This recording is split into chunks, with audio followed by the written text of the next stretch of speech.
So our guest today is Cameron Rambert. And for those of you that haven't heard of Cameron, he's probably somebody who you do need to get to know a little bit more. He's somebody who is what I would describe as a pillar of the freelance community in Australia, certainly, and somebody who's done more than most to further the cause of freelancers, to provide education, to provide support, to provide networking in multiple different formats for the Australian freelance community. Now, Cameron as well is an award-winning business strategist and was a very successful freelancer in his own right before his current incarnation. He's a media commentator and published author on the topics of freelancing, the creative economy, and the future of work.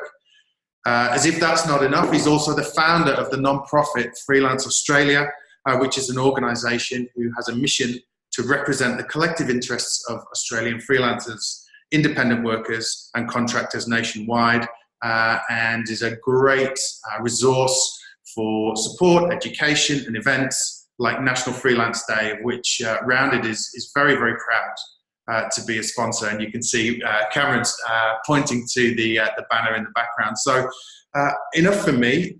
Cameron, welcome. Thanks for coming, everyone. I really appreciate being a guest on the Rounded webinar. Ollie and I go quite a long way back. Ollie, I think, is underselling himself a little bit sometimes as well, because Rounded have done a tremendous amount for the community for freelancers. They're a business for freelancers by freelancers. And I know we're not here to listen to about Rounded because you guys are already well familiar with them, but I just wanted to put that out there. So I just want to say thank you, Ollie, for your contribution to the community. So Freelance Australia started about 4.5 years ago. I had been fired from my advertising agency about 6 years ago and had been working as a digital strategist for tech startups, working by myself, and found how isolating it was. It was really frustrating not having that connectivity that you'd get in the workplace. And a lot of the problems that I was facing, I knew or suspected other people would be having as well. So I thought I'd just create a meetup group just for fun and try and have a whinge about my clients with everybody else who might be whinging about theirs. And long story short, what I uncovered was this community that just kept building upon each other. Like, everyone was offering feedback, a lot of support, advice, referrals, and the community just sort of exploded. We met up weekly for about 2 years, and we grew to about 4,500 freelancers across Melbourne, Sydney, and now we've got some representatives in Auckland as well, which is pretty cool. Wow, amazing. So we, after a couple of years, we started seeing a lot of patterns in some of the complaints freelancers were having, a lot of the challenges that they were facing, and we thought we'd formalize an entity. That's easier said than done. There's a lot of issues in, especially around mental health and isolation for freelancers, but also customer acquisition is a pretty scary topic for some people, because people just want to do great work.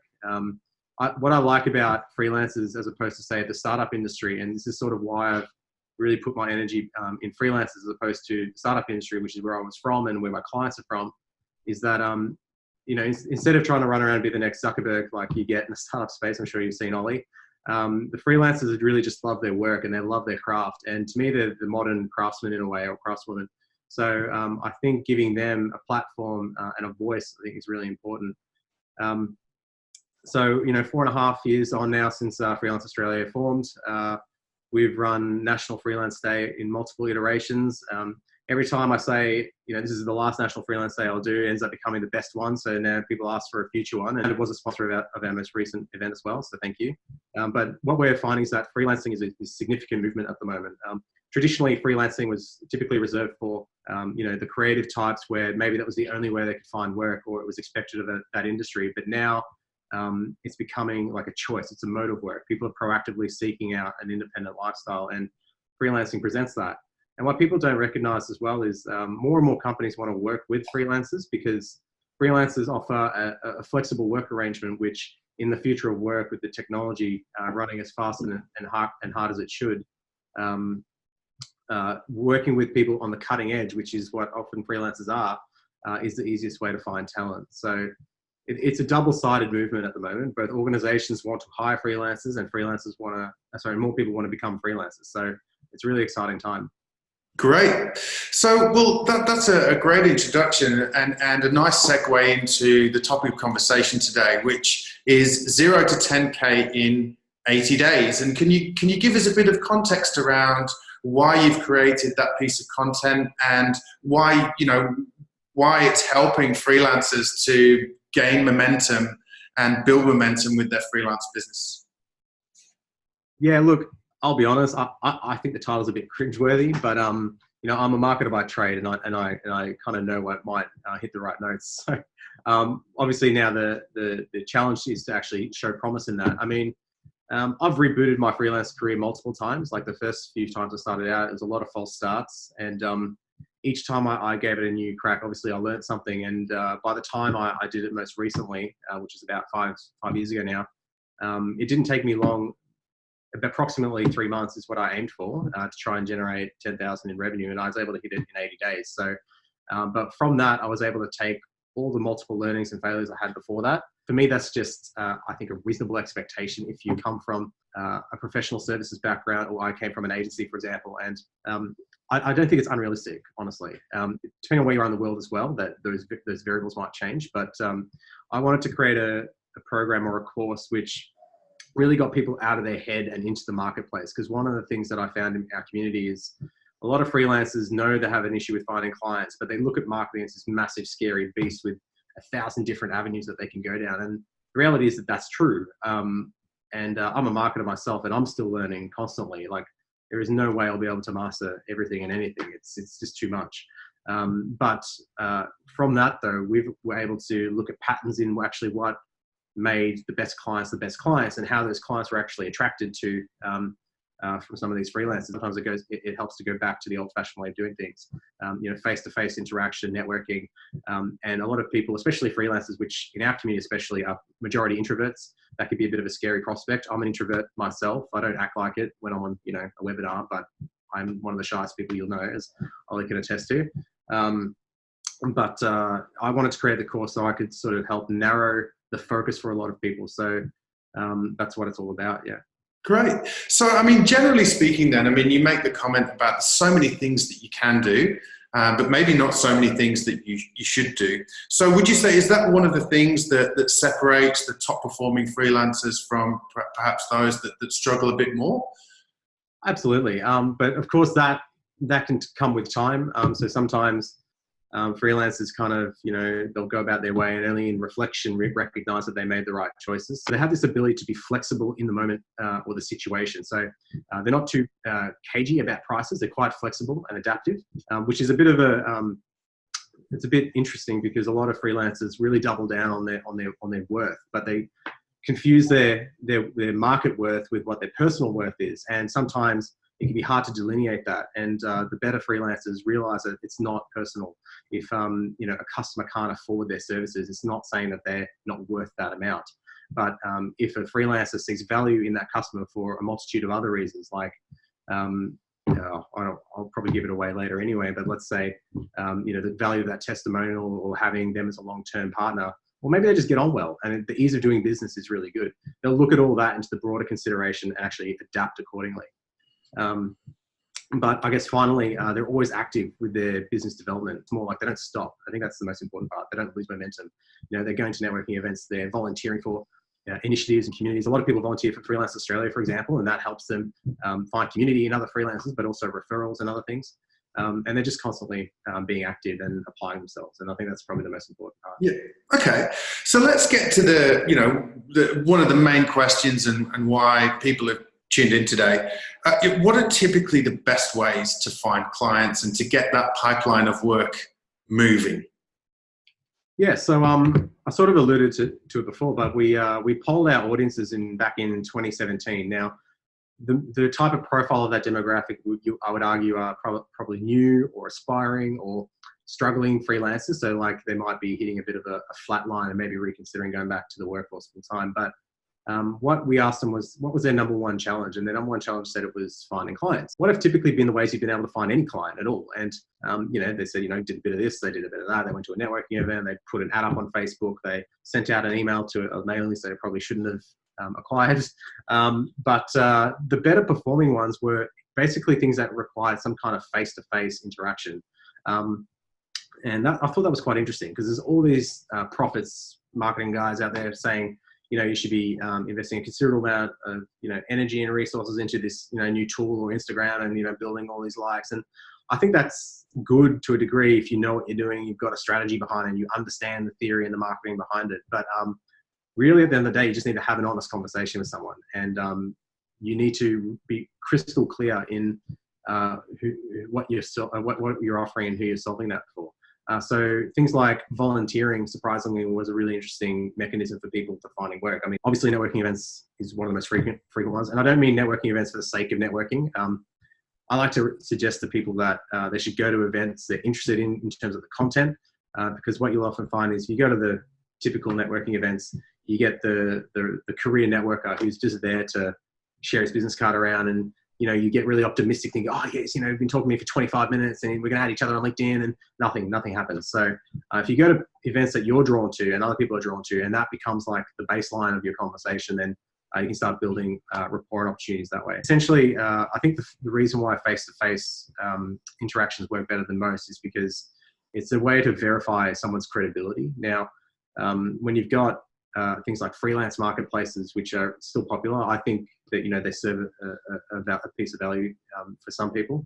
They were very valuable to me when I first started out. But one of the biggest issues is you got this stranger meeting another stranger, and both of you guys are on the defense. You're not really sure if you can trust what Google says, or what the portfolio is being promised, or what the offer is. So having that ability, and referrals, of course, the most obvious best case scenario is to get a referral from someone else. So yeah, I mean, referrals are great, but to a certain extent, you do need to have been able to do some work to be able to get that kind of referral. But it sounds like what you're saying is that there's probably no shortcuts. Face-to-face is very effective, but you do have to make the effort to get out there.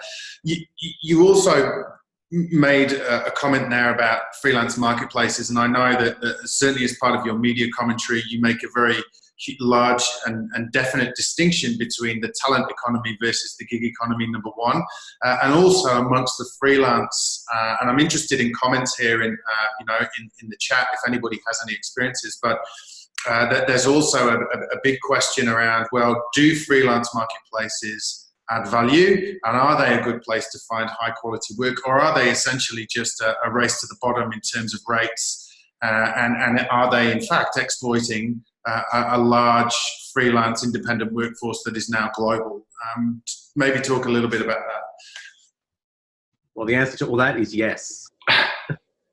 Yeah, well, the answer to all that is yes. Like it's all the above in a lot of ways. I have a very strong love-hate relationship with freelance marketplaces. When I started out, I had zero connections, zero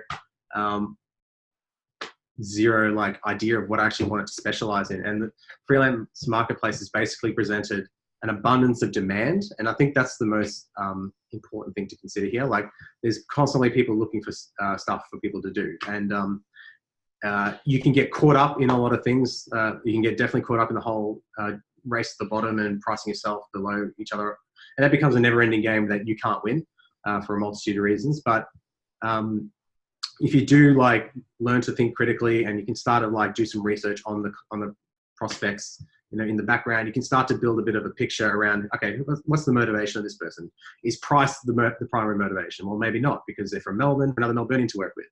So who's the mutual connection to them on LinkedIn? Like you can start to really use marketplaces as a tool to, dip your toe in the water and actually start building a couple of things.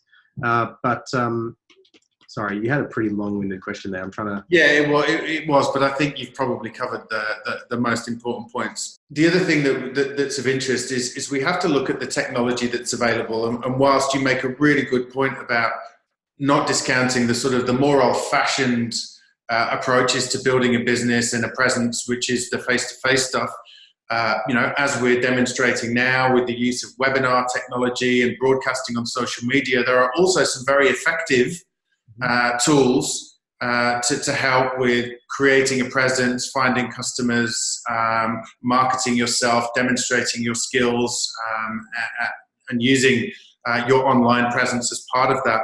So how, but of course, I guess again, coming to my question is that it's also really easy to get sucked into a lot of wasting time and activity that may not add anything to your business. So what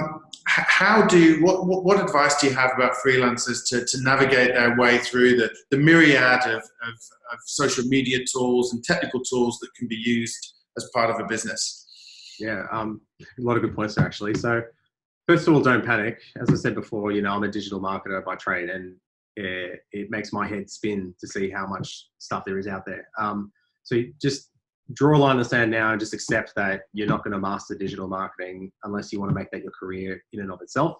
And that's okay. I would argue that it's probably more important to focus on marketing theory rather than tools. I've worked with a ton of digital marketers who are absolute experts at Facebook and Instagram, and they'll build your likes and your following really, really quickly, but there's nothing off the back of that with any real substance. So it's really just a bunch of noise and a lot of energy and a lot of time and money wasted on really doing something that doesn't convert.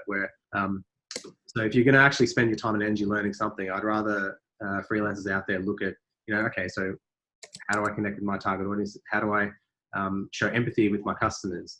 How do I clarify my message? I think these are way more important than the abundance of tools that are actually in existence.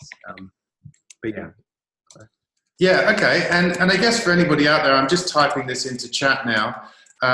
Recently, I'm a fan of Audible, and I've never been much of a fan of Gary Vee. I'm sort of on the fence of how he promotes himself, but I listened to one of his recent audiobooks called Crushing It, and one of the things that he does really well is break down all of the main social media platforms and gives you a great strategic and tactical approaches to what they're for, and really great real life examples of how you might leverage those platforms. So for any of you who are out there who are a little bit overwhelmed around where do I start, and he's certainly not a silver bullet type of guy, but the large chunk in the middle is about breaking down how to leverage social media platforms very effectively. So for any of you that are looking for information on that, I would very much recommend Crushing It by Gary Vaynerchuk. And apologies to Gary if I've spelled his name wrong there in chat. Not meaning to. So again, not panicking, and moving that on to the next question, Cam, is what are the most common mistakes that you see from freelancers who are struggling to find work? Give us some ideas of pitfalls to avoid. I think it's important to highlight that, just because, so a lot of these mistakes really contradict each other. So no one's going to have all of these mistakes at any time, but I think all of them can certainly kill your aspirations to try and find more clients, especially sooner rather than later. And so one probably the most common one I find is, and it's surprising to me, is people are too much in their own head. I think they overcomplicate what they actually need to do, and I think it's because it's a little bit fear-induced, or it's a bit intimidating to put themselves out there and to really like give it a red hot crack. So Rounded, you guys are quite black and white. We are sole traders for sole traders, by sole traders for sole traders, right? And you're not saying, okay, well, we're for small medium enterprises who have a small product on the side, and like, who you are and you're proud of it, and that's actually been really positive to see. You guys become a magnet for that, and freelancers kind of need to do the same. They need to get out of the fear that they need to make everybody happy, because they're clearly in a position where they need work, so they feel they need to overcompensate for that, and that's understandable, very understandable. But it actually damages your opportunities more than it does actually create. I should be clear as well. You can have more than one pitch, right? All that matters is that you're not diluting your pitch with too many things in the same message. You can have one message for small business owners. You can have one message for tech startup founders. You can have one message, like whoever your customers are or proposed customers are. It's important to have something crazy specific. I talked about confusing self-worth with market worth. So people would come out of their high-profile jobs, maybe at an agency or a corporate environment, or wherever else they came from, consulting, management consulting, and they'll think they can walk into the marketplace and charge $1,500 a day or $150 an hour. So what will happen is, if they get rejected 3 or 4 times, they start assuming that either the market doesn't understand their real value, or they start saying, well, maybe I'm not good enough. And both of those are toxic. You really need to take it with an objective lens and really understand, what is actually going into the decision-making process of the people that you're talking to, and whether or not genuinely it is a thing about maybe there's enough substitutes out there that you're not worth $150 an hour, or maybe you're talking to the wrong people. Maybe they don't have the buying capacity to actually afford your services, and you should be talking to somebody else. Excellent advice. Thanks. And I think if we expand on that, certainly if you are somebody that looks on freelance forums, pricing and how to price is up there in the top sort of 5 conversations, that freelancers have. And that there's often, it seems to me from the outside looking in, often a lot of angst around, am I underpricing? Am I overpricing? I just don't know how to tell. So what advice do you have about how people can get more of a broad understanding of where they fit and how to decide what they should price? And is it just a case of fake it till you make it type of thing, or is there something more scientific that you can do to help you understand where you stand in the list of pricing? Yeah, this is such a beast. And I think it's because people just kind of want to know where they stand, and they want to build an expectation around what they're worth. And again, that's that whole market versus personal value thing, right? So you might offer the exact same service to 5 different types of, audiences or in different industries, and it might be worth completely different across all of them. So people use things like benchmarking statistics as a guide, and that's fine. But if you're the middle, there's 2 things there, right? One, it means you're average, but it also means you're in the largest subset of people by volume, which means there's more competition for you at that price, and that actually doesn't work in your favor either. So it's a funny one. I guess what I like to tell people, especially those starting out, what you charge is not the same as what you're paid. Now, it sounds a bit weird, but what I mean by that is you might say you're $150 an hour, and you might get $150 for an hour, but there's all these other bits of value around that that needs to be taken into consideration, in my opinion, especially when you're starting out. So what is the value of the relationship you're building? Is it a high profile brand that you've just signed on? Is it maybe someone who gets you and what you're doing, and could be potentially someone who gives you more responsibility, more opportunity, maybe that these guys are up and coming themselves, and you might be able to ride that wave with them. What's the value of the testimonial? Even if you do find yourself discounting your services for them, maybe that's something you can negotiate. It's like, great, can I have 10 minutes of your time for a testimonial afterwards? What's the value of a potential referral from them as well? Are these people credible? Are they connected? Could they, if you can demonstrate high value for them, which, they'll make a determination based on outcome and price, right? So if you can provide high value based on those 2 factors, they're going to say very emphatic things to people that might be more valuable to you yourself. What's the value of the learning opportunity as well? So if you're maybe starting out as a freelancer but you've got a particular direction that you're looking to head, like you might want to build out your skill set in a certain area that you've kind of got a moderate competency in, but these guys are willing to give you a crack at it so you can sort of, really apply yourself in a new way. I think that's an interesting thing that's a bit undervalued as well.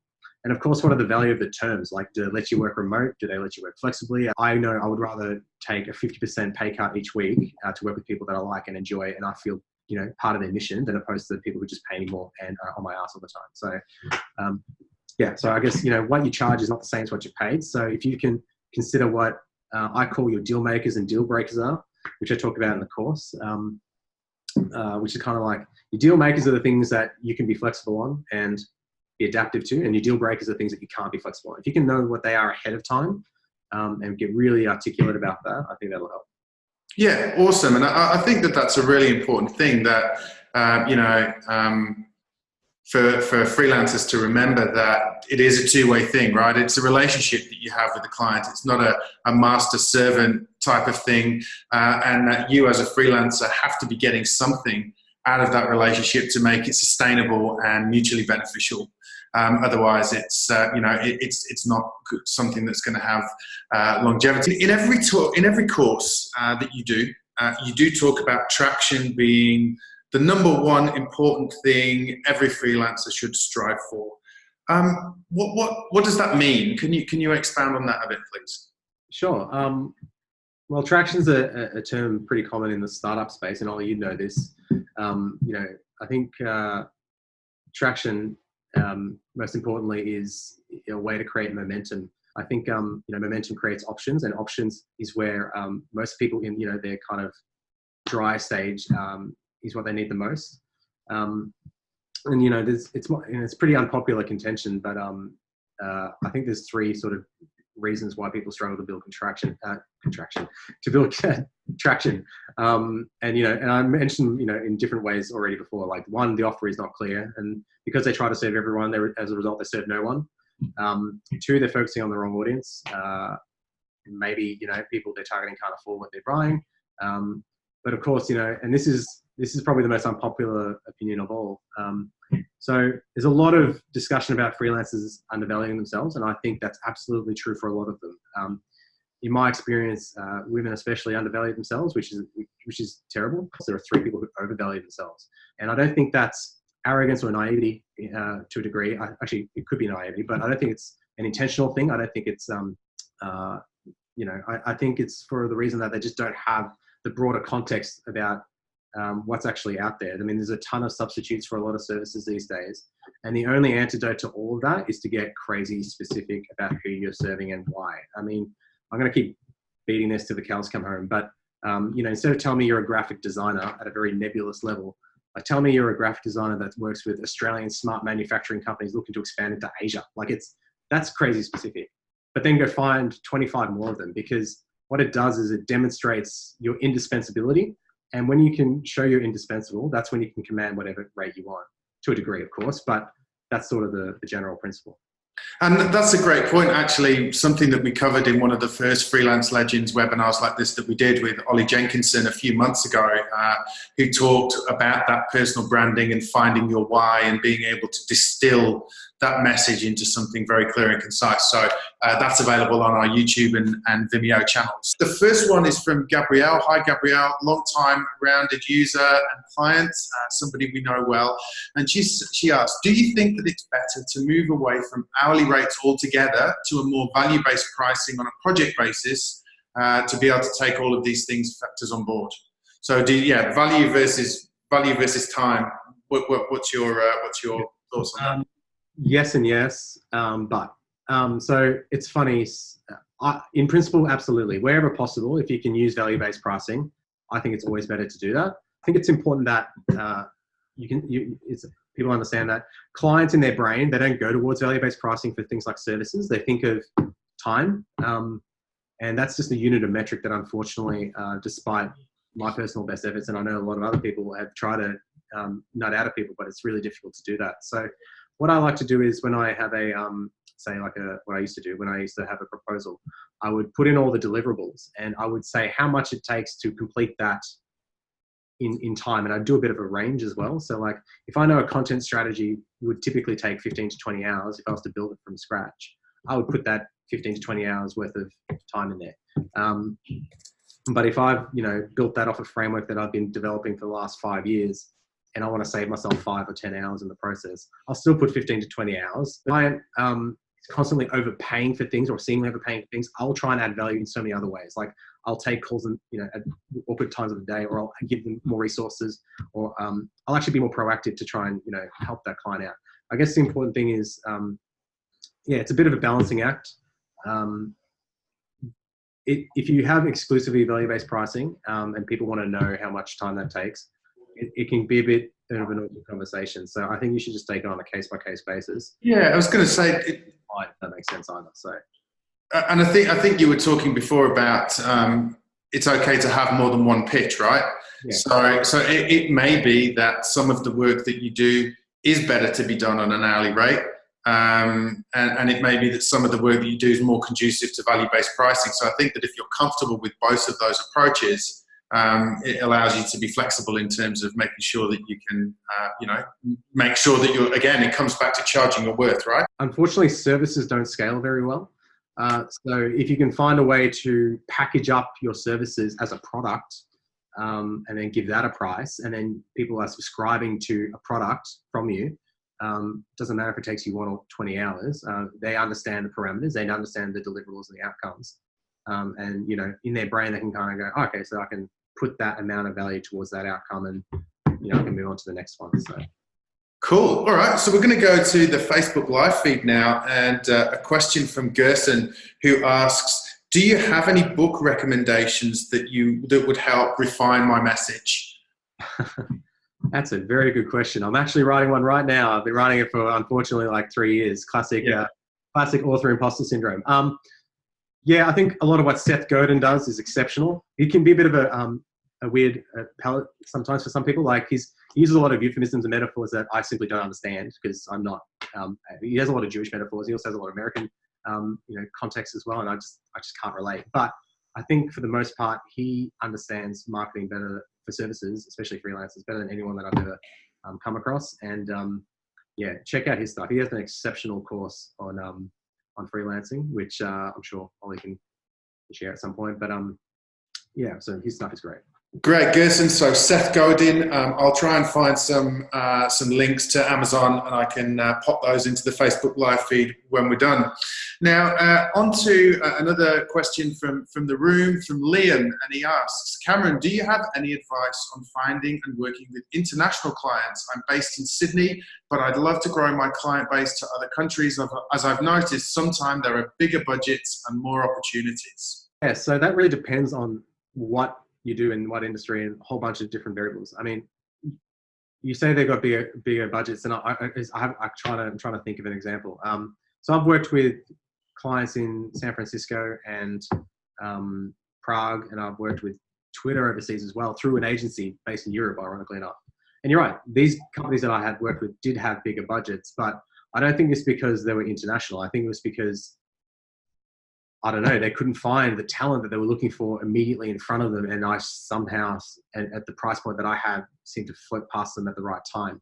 And I'm not sure if that makes any sense. I guess what I'm saying is I had a hyper-specific, focused offering, which was so specific that people internationally were attracted to. And I found them through a multitude of different mechanisms. I used, ironically enough, freelance marketplaces were actually surprisingly good for finding international clients. But also LinkedIn was a really good one. I also did a few proactive, engagements with people as well. But word of mouth was in certain circles and was also helpful. So I'm not sure if that really answers your question, but if you have something so compelling and unique that is limited to the local market, international markets will find you if you go looking for them. So yeah.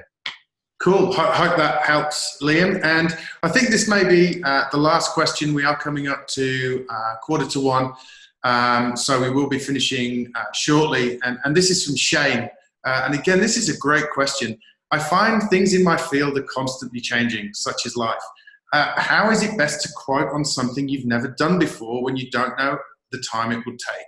If I'm exploring a brand new project with someone to do a piece of work that's never been tried or tested before, not only is that exciting, it can be really scary at the same time because, you could overcommit to something that you might not be able to fulfill, whether through competency or through time. And personally, I like to do what's like a scoping workshop.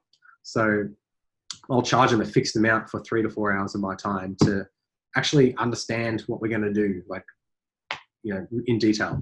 And I will charge them based on the deliverables, not the outcomes. Or I would actually say, well, these are the deliverables I can commit to, and here are the outcomes we're striving for. And at these different intervals, we will evaluate and see how we're progressing towards those outcomes comparable to the deliverables, if that makes sense. Okay, let's say I want to launch a new product, and it's a financial product, and no one's ever seen this financial product before. We've got no idea how it's going to perform, but we have a goal of 1,000. I might isolate all the different requirements involved in a go-to-market launch, which I know doesn't matter what I'm selling. These are the same deliverables that need to be done regardless. And I'll price and price that up accordingly. And I'll make a time estimate around that I'm about 80 to 90% confident I'll be able to hit. And then that'll be one component. That's like phase one. And then there'll be a retainer-like sort of thing moving forward. So it's like, I think I'll need to spend 10 to 15 hours a week on this project, and we will review that periodically to see how we're tracking. And if you keep it flexible, that's probably, with the client that's probably the most important part. You can't really, if it's never been done before, quoting something end to end is really difficult. You need to sort of break it in smaller chunks and milestones. And I guess that then obviously bleeds into, even when we hear you talk about that, you sound very confident and very deliberate about what you're saying is going to get the best outcome for the client, and that comes through experience, right? But I guess that that also comes down to managing your client's expectations very carefully from the beginning, which is probably a topic for a whole other webinar in itself, maybe another time. But thank you for that, Cameron. We've had a great attendance today, and so on behalf of everybody at Rounded, I just wanted to thank you for giving up your time and sharing some of the insight.